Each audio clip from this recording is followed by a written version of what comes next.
我发现最近我在做的内容，基本都是礼崩乐坏呀、社会不公呀、权谋术数之类的压抑话题。其实我们还是个积极向上的频道的啊，大概。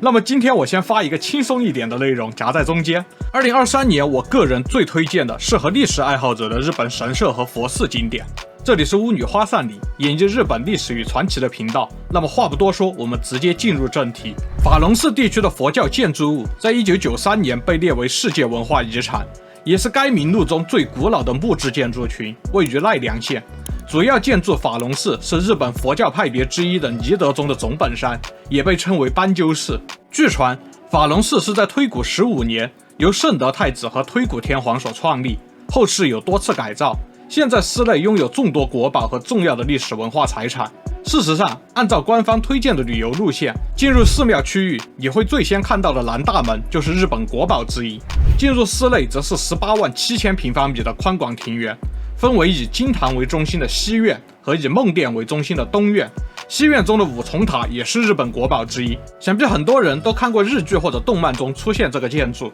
这是飞鸟时代改建的法隆寺的象征。我个人去玩的时候，五重塔内正有佛骨舍利容器和唐朝高僧玄奘的舍利容器正在部分开放参观，非常的震撼。另一边的金堂内则有日本国宝释迦三尊像，隔壁的西园堂本身也是国宝，其中有药师如来像。作为景点的法隆寺，除了世界文化遗产的法隆寺建筑物外，还有许多飞鸟奈良时代的佛像和佛教工艺品，参观性非常棒。这里其实是游玩奈良时容易错过的好景点之一，我今天推荐一下。不过本身这里的接待能力也有限，稍微人多点，可能好东西都是要排队才能看的。鹿苑寺是临济宗相国寺派的塔头寺院之一，位于京都府。这个本名大家可能不太熟悉，但是别称就很出名了，这就是大名鼎鼎的金阁寺。鹿苑寺的起源是西园世家将宅邸和庭园赠送给室町幕府第3代将军足利义满，义满将其作为别墅北山殿使用。鹿苑寺内也供奉有佛骨舍利，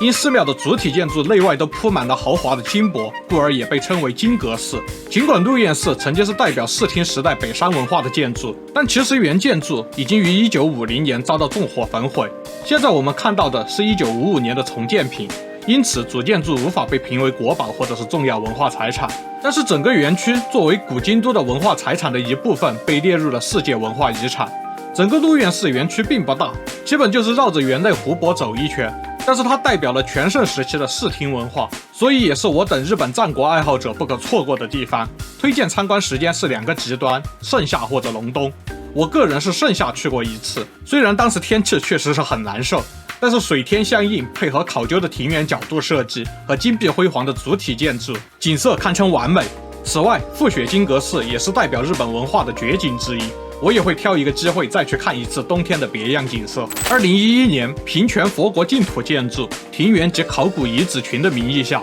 ，5个遗迹被列入了世界文化遗产名录，中尊寺就是其中之一，位于岩手县。中尊寺所在的地区是在嘉祥3年由比瑞山的高僧持觉大师元仁开山建寺，天智元年由澳洲藤原氏的始祖藤原清衡建立的金色堂。金色堂是平安时代日本的漆器技术、金属工艺和佛雕文化的集大成之作，至今没有大规模改建过，号称保持近1000年的美。即使是对日本人而言，中尊寺金色堂也是有神秘的魅力，而且因为所处位置，游客必须花费时间和精力专程为此跑一趟。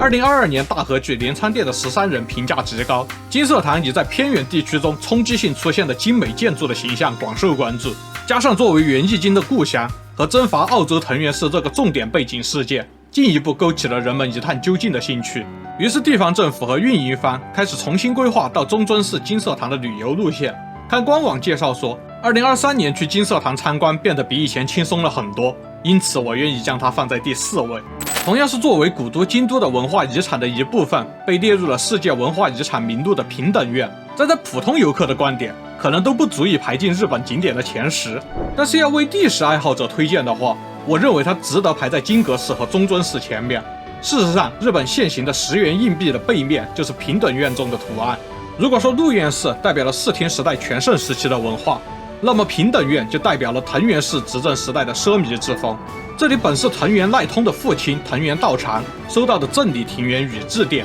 后来传给了藤原赖道，永成7年被改造为佛寺。当时的日本连续发生瘟疫和自然灾害，人们畏惧死亡，开始向往极乐净土，这可能是平等院被改造成佛寺的原因。日本的10元硬币上描绘的就是平等院中的日本国宝凤凰堂。我去的时候正好没有开放，非常的伤心。凤凰堂内安置有另一个日本国宝阿弥陀如来坐像，这是日本平安时代最伟大的佛雕师定曹最杰出的作品之一。凤凰堂内除了这尊坐像，还有超过70件珍品进入了日本国宝名录，历史价值极高。为了方便参观，平等院内建立了地下博物馆凤翔馆，这是我认为绝不能错过的景点之一。里面展览了不少日本国宝，最值得一看的，我会说是日本3大名钟之一的半钟初代，和由定曹制作原型的木雕凤凰初代，以及云中供养菩萨像。据说即使是日本人去参观过平等院的也不多，因为日本人大体对历史并不怎么感冒，好像反而是喜欢日本历史的外国人更多会去。